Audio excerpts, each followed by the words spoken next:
Dios os bendiga a todos con la gracia y la paz de nuestro Señor Jesucristo.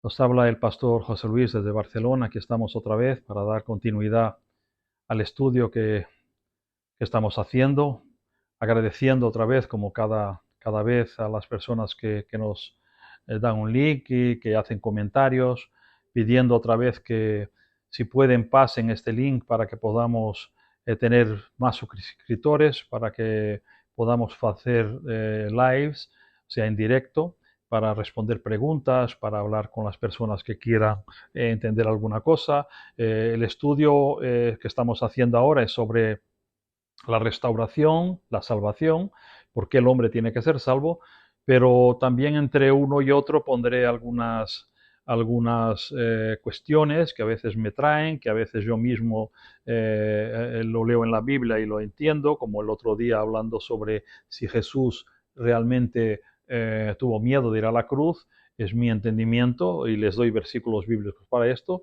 Y hay mucho más cosas que la Biblia, secretos, misterios, eh, y cosas de este tipo que a veces no entendemos. Yo mismo a veces me sorprendo al leerlo y veo cosas que me sorprendo. Pero bueno, el hecho es que ahora estamos en este vídeo estamos haciendo el estudio este. Ya cuando podamos hablamos en directo, y si no voy respondiendo preguntas. Si tienen preguntas que quieren una respuesta, si yo puedo, porque no lo sé todo, pero dejen el comentario: mira, pastor, me gustaría saber sobre esto. Entonces yo, si puedo, estudiaré la palabra de Dios, y ya lo sé, les daré los versículos bíblicos, digo lo que entiendo o lo que la Biblia dice, y ya está. Bueno, damos continuidad al estudio que estamos haciendo. Terminamos cuando vimos que Dios provee para Adán la forma de que él pueda restaurar ahora la comunión que él había perdido con Dios. Adán había perdido esta comunión con Dios, y Dios le viste con pieles, le da las condiciones para que él pueda empezar a restaurar esta comunión con él. Él transmite eso a sus hijos, principalmente a Abel, pero ocurre algo que el enemigo siempre va a intentar romper la relación que hay o que el hombre quiere tener con Dios. Siempre el enemigo se va a meter por el medio. La persona empieza a leer la Biblia, empieza a ir a una iglesia, empieza a querer una relación con Dios, se entiende que él necesita algo más, y siempre algo se mete por el medio. El enemigo no va a parar, él no se cansa jamás, no duerme como nosotros, no, él no se cansa. Y cuando Abel él hace el sacrificio, su hermano, su propio hermano, imagínense, por enfado, porque aquí no dice ni lo que ocurrió, eh, por envidia o por enfado, por lo que sea, dice que mata a su hermano. Lo interesante es que después que él mata a su hermano, nosotros vamos a ver en el capítulo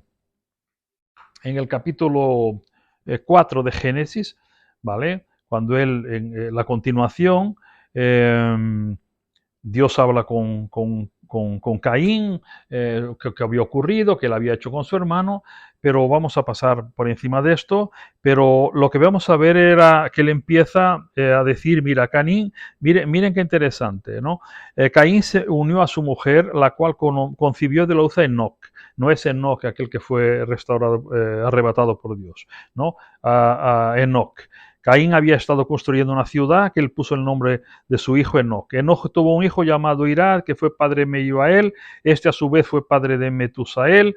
Metusael fue padre de Lamec. Lamec tuvo dos mujeres, una de ellas se llamaba Ada, y vamos así por delante. Y entonces, cuando llega aquí el versículo de número 20, dice: Ada dio a luz a Jabal, a quien a su vez fue el antepasado de los que viven en tiendas de campaña y crían ganado. Ya vemos aquí que los hombres empiezan a crear ganado. Después dice: Zila dio a luz a Tubal Caín, que fue herrero, forjador de clases de herramientas. ¿Vale? Después dice: y Caín tuvo hermano Noamá, que dio a sus hijos. Y dice que también que hacían instrumentos musicales. Es interesante, yo me admiro, porque una vez que miren, Dios tiene un propósito extraordinario. Dios quiere dirigir al hombre a una vida plena. Dios quiere dirigir el hombre a una comunión, a restaurar una comunión que le había perdido, donde tenía todo. Porque la relación con Dios, para los que no lo sepan, es las cosas más extraordinarias que hay.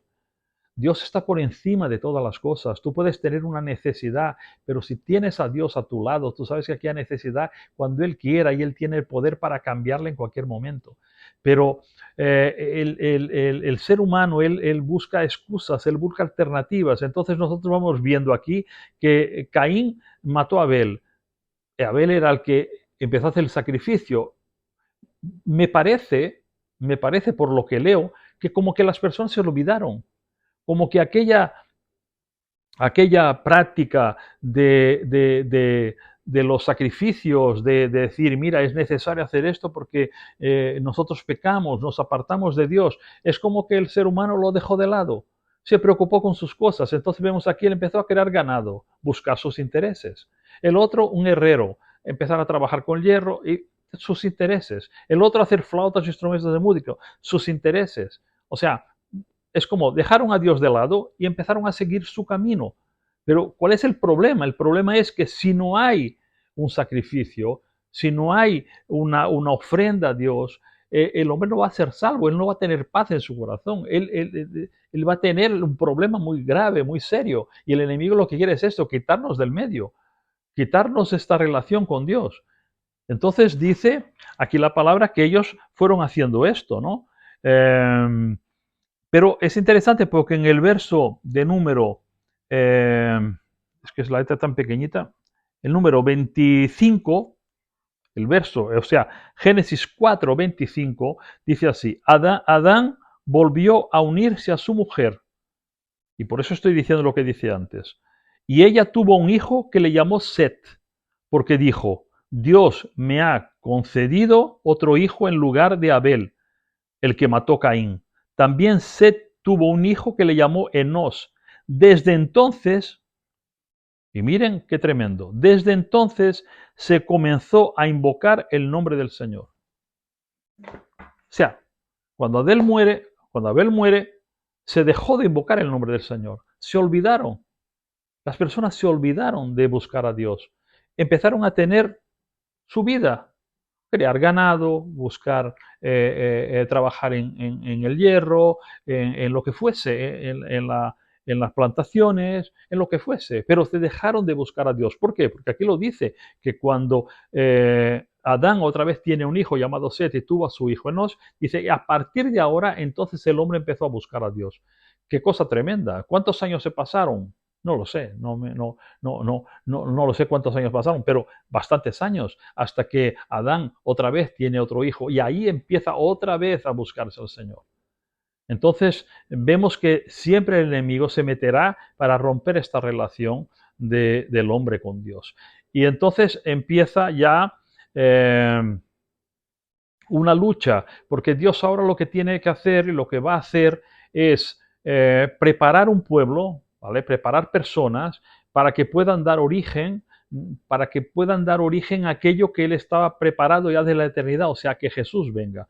Jesús no podía venir simplemente de cualquier manera. Aquí, cuando vemos en Génesis, y vamos a leerlo, capítulo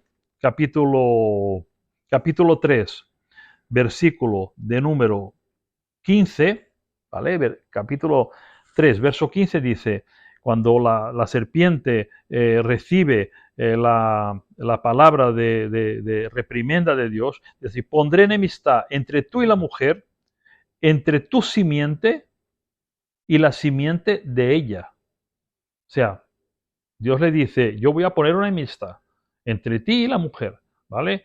Y dice, ella de su simiente te aplastará la cabeza, de la simiente de la mujer te aplastará la cabeza, pero tú le morderás el talón. El enemigo se da cuenta en este momento de que esta generación que empieza en este momento, ya humana, no estamos hablando de la que vivía en el Edén, ya la que está en la tierra, ¿vale? En el tiempo, podemos decirlo así, Dios ya estaba preparando una simiente. De la mujer iban a hacer alguien que iba a dar origen a la redención. a la restauración. Y lo dice bien claro aquí. Dice, Él te pisará la cabeza, te va a destruir, te va a matar, te va a acabar contigo, va a quitar tu dominio. ¿Vale? El enemigo no muere. Él es un ángel, él es un querubín, él no muere. ¿Vale? Son inmortales. Pero Dios lo aprisiona. O sea, cuando dice te aplastará la cabeza, quiere decir, tú dejarás de ser el dueño, el que manipula todas las cosas. Ella te aplastará la cabeza. Esta cabeza va a desaparecer, porque ahora la cabeza va a ser Cristo. Entonces él dice, Él te pisará la cabeza. Tú le morderás el talón. Tú vas a hacerle daño en el talón, a traición por detrás. Y fue lo que ocurrió realmente, ¿no? A traición. Él mordió el talón de Jesús. Cuando Judas lo traiciona, la Biblia es bien clara, dice, y el enemigo entró, el diablo entró en Judas y él fue a traicionarlo. Entonces, en aquel momento se cumple esta profecía que fue dada en el principio. Entonces, vemos qué cosa interesante. El enemigo ya sabía que la mujer sería la madre de aquel que iba a aplastarle la cabeza. Y entonces empieza una pelea para saber quién es, porque nadie lo sabía. En aquel momento nadie sabía que Jesucristo sería el Mesías. Sabían que la semilla de la mujer, y por esto Dios empieza a preparar un pueblo para que dé origen a este Mesías, a Jesús, para que nadie pueda decir, no, es que apareció un hombre y se dice el Mesías. No, hay profecías, hay orientaciones, hay símbolos, hay de todo en la Biblia mostrando la forma de qué manera vendría el Mesías, la forma que vendría, cómo lo haría, qué tenía que hacer, todo esto, ¿no? O sea, Jesucristo cuando tiene una discusión con los fariseos, él le dice, ya lo vimos, ya lo dije la semana, el estudio pasado, él dice, vosotros habláis mucho, pero si leéis las escrituras, ellas hablan de mí. Jesucristo estaba revelado en el pasado. Lo que pasa es que para ellos era un misterio, era algo que era una sombra, era una sombra. Y Jesús estaba, en aquel momento, cuando Jesús se manifiesta como hombre y nace allí en Belén de Judea, él nace, es como que esta sombra se hace una realidad. Yo, por ejemplo, si cojo un objeto, no sé, lo que sea, mi mano, por ejemplo, o cualquier cosa, mi brazo, bueno, vamos a decir la mano. Si yo cojo mi mano y la pongo bajo la luz del sol o de una lámpara, reflejará una sombra. Aquella sombra que refleja mi mano es real, es mi mano que está reflejada, pero no hay detalles. No hay detalles, no tiene uñas, no tiene la textura de la piel y así por delante. No, es una sombra simplemente, es mía, sí, y es real, sí, pero no se puede ver toda la realidad de mi mano en simplemente una sombra. Así fue con Jesús. Jesús, él estaba manifestado en el pasado a través de muchas formas. Por ejemplo, en el tabernáculo, nosotros podemos ver ahí los sacrificios de animales, podemos los símbolos del altar, del candelabro, del arca de la alianza y tantas cosas que hay, los colores y tantas cosas que hay que podemos ver allí Jesús reflejado en aquello. Es muy interesante, o sea, cuando vemos todo alrededor del tabernáculo era hecho con bronce, que habla de la justicia de Dios, el metal duro, el metal que es duro de trabajarlo, el bronce, y cuando entramos dentro ya no hay bronce, porque la justicia de Dios se manifiesta en Jesús, pero cuando entramos dentro es todo de oro, es todo de cosas muy finas, que Jesús, él entregó su vida por nosotros, pero ahora Él es Dios, Él se manifiesta como el Salvador, como aquel que va a redimirnos de todas las cosas. Entonces Jesús estaba manifestado en el Antiguo Testamento y Dios necesitaba y tenía que hacer un pueblo para que nadie dijese es que es un aventurero que se puso por ahí, se dice que es el Mesías, como muchos, y hoy se presentan también, y aparece ahí. No, las cosas no eran así. Jesús empieza a preparar un pueblo a través de Enos, a través de Set, que es el principio, dice, y entonces los hombres empezaron a buscar al Señor, empezaron a buscar a Dios. Y entonces empieza la búsqueda a Dios de esta manera. Buscar a Dios quería decir que entendieron quién era Dios, qué tenían que hacer, venían los sacrificios y así va por delante. Llegamos a un momento dramático en la historia de la humanidad, cuando los hombres empiezan de alguna forma a otra vez a desviarse su atención, desviarse porque el enemigo, él entiende que, y siempre va a ser así, él entiende que Dios va a levantar un Mesías, va a levantar este que él esperaba, y él hace algo. Yo digo, no puedo afirmarlo porque no tengo, vamos a decir así, textos bíblicos que confirmen lo que les voy a decir en totalidad. ¿Vale? La Biblia dice que hubo un momento donde los hijos de Dios se mezclaron con las hijas del hombre. ¿Vale? O sea, otra vez el diablo se mete.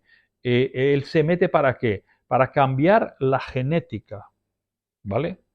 Cambiar la genética. El diablo no puede crear absolutamente nada, ¿vale? Pero él puede intentar a través de varias formas, y vamos a ver más adelante, bastante más adelante, incluso cuando hable del anticristo, vamos a ver esto, él intenta cambiar la genética del ser humano. ¿Qué hace él?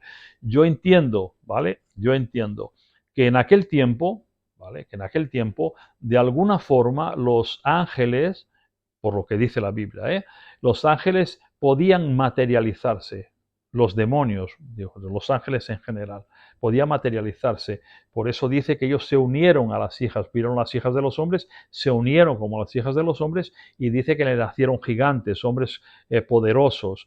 Hay mucha controversia cuando muchas personas dicen, no, no, eran los hijos de Dios. Ahora, si eran humanos con humanos, no se hacerían gigantes, ¿vale? No tiene sentido. No, los hijos de Dios eran los que que creían en Dios, los otros eran los que no creían en Dios.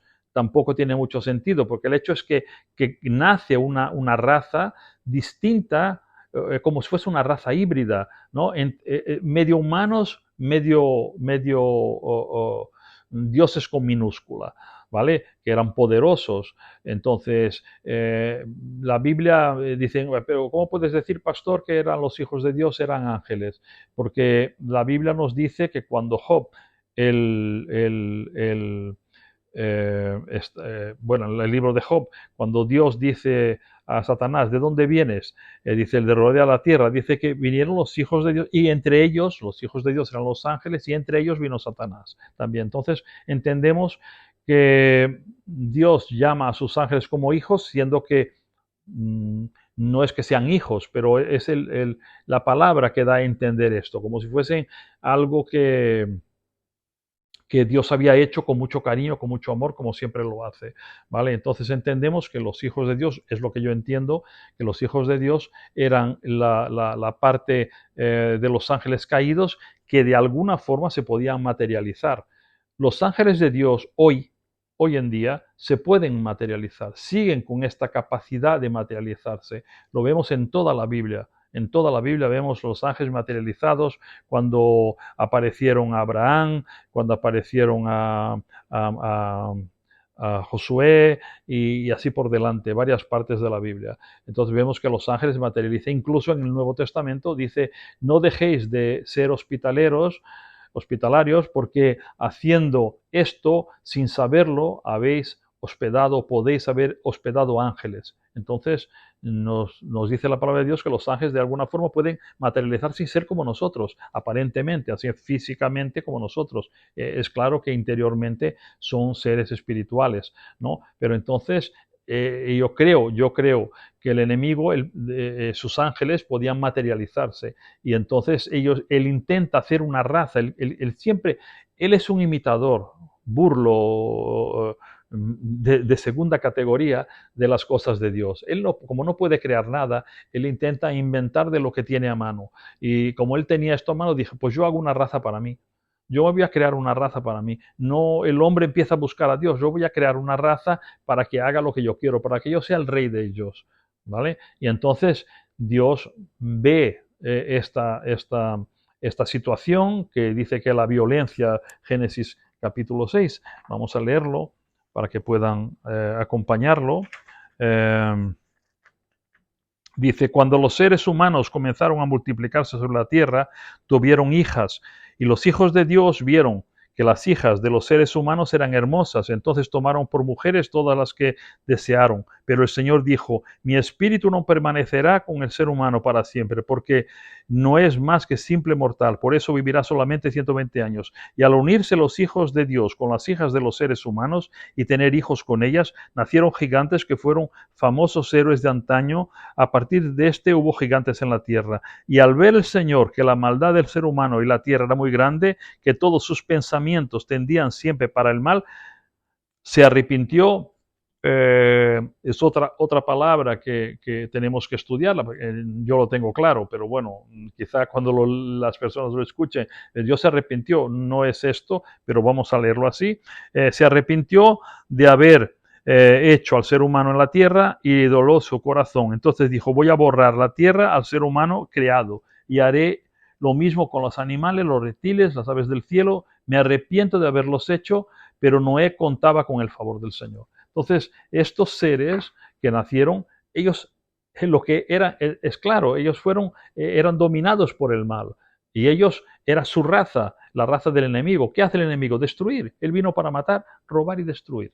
Dios está preparando una raza, está preparando, una raza, no un pueblo, una línea genética para poder llegar hasta Jesucristo, y el enemigo, él desconfía, él no tiene claro, él no lo tiene claro, él desconfía de todo esto. Entonces, ¿él qué hace? Intenta romper otra vez con el plan de Dios. Dios crea al hombre, el enemigo se mete por el medio, hace que el hombre venga para el tiempo, que se meta en el tiempo, que muera, que tenga sus días contados. Dios empieza a preparar personas, dice que los hombres empezaron a través de no buscar a Dios, él se mete otra vez y intenta de alguna forma destruir la raza humana, hacer un cambio, porque imagínense que pueden ser estos seres gigantes, hombres de renombre, héroes enormes, bueno, algo tremendo, ¿no? Dios entonces dice, no voy a seguir de esta manera, no va a ser así. Entonces Dios separa a Noé y su familia, y dice que entonces viene lo que conocemos como el diluvio universal. La ciencia comprueba que realmente hubo esto, no hay como negarlo. Gente puede decir mil cosas, pero si tú vas a ver que esto, muchas civilizaciones hasta hoy se encuentran en muchos sitios altos y montañas, trozos de animales que eran animales marinos y cómo fueron a parar allí. No vamos a traer la cuestión. La cuestión es que Dios destruye todo el ser humano y empieza a partir de Noé, ¿vale? Él rompe esta genética, rompe esta genética que el diablo quiso hacer, y él va a intentarlo otra vez, ¿vale? Va a intentarlo. Él rompe esta genética y empieza ahora una nueva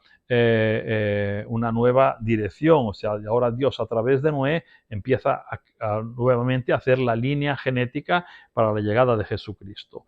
Eh, es increíble cómo el enemigo intenta poner trabas en todo lo que Dios hace, en nuestra vida, en la iglesia, en los cristianos que quieren servir a Dios. Siempre va a haber oposición, mi hermano, mi amigo.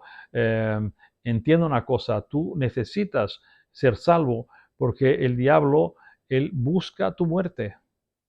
Hay una palabra de Dios, el que comiere, el que pecare, morirá. No hay otra salida. Solamente a través de un sacrificio, y vamos a ver cómo Dios hace, y quiero que lo veas claro, que lo tengas claro, cómo esto ocurre, lo que nosotros no vemos. Nosotros ahora, estas son palabras, nosotros no vemos lo que está ocurriendo en la eternidad o lo que está ocurriendo aquí en el tiempo, pero cuando yo pueda más adelante mostrarte, tú vas a decir, caramba, pues es así, pues es así mismo, como yo te lo voy a mostrar más adelante. Pero lo que quiero que entiendas es que ahora Dios empieza a crear una línea para que el ser humano pueda entonces ya dedicarse y entender el propósito de Dios. Viene Noé y empieza a ver su descendencia. Bien, todo lo podemos ver en la Biblia, y no voy a pararme en cada personaje bíblico, pero es interesante porque cuando llegamos a Abraham, vemos que Abraham recibe una orientación muy clara de Dios. Ahí empieza a verse muy claramente el tipo de Jesucristo, porque cuando ya en la descendencia, en esta línea genética de Noé, llegamos a Abraham, yo lo que entiendo es que, porque muchos pueden decir, ¿y por qué Abraham? Yo no entiendo que Abraham fue el único que escuchó la voz de Dios. Cuando el hombre escucha la voz de Dios y él da un paso para Dios, Dios va a bendecirle y va a decir, ¿me escuchas? ¿Quieres? Yo te voy a dar las condiciones. Yo entiendo y creo, tampoco puedo probarlo por la Biblia, pero yo miro la justicia de Dios.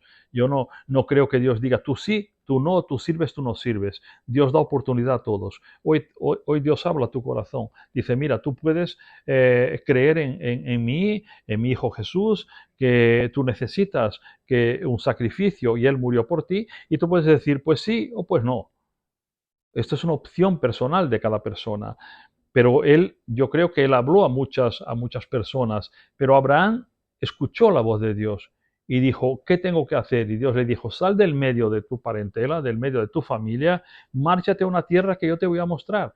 Abraham no era un mendigo, no era una persona sin nada. Abraham tenía bienes. Abraham era una persona rica, tenía muchas posesiones, tenía muchas cosas. Y piensan que en aquel tiempo las tierras valían mucho. Ahora tú imagínate, Dios le dice, márchate, déjalo todo y vete por un sitio que yo te voy a mostrar.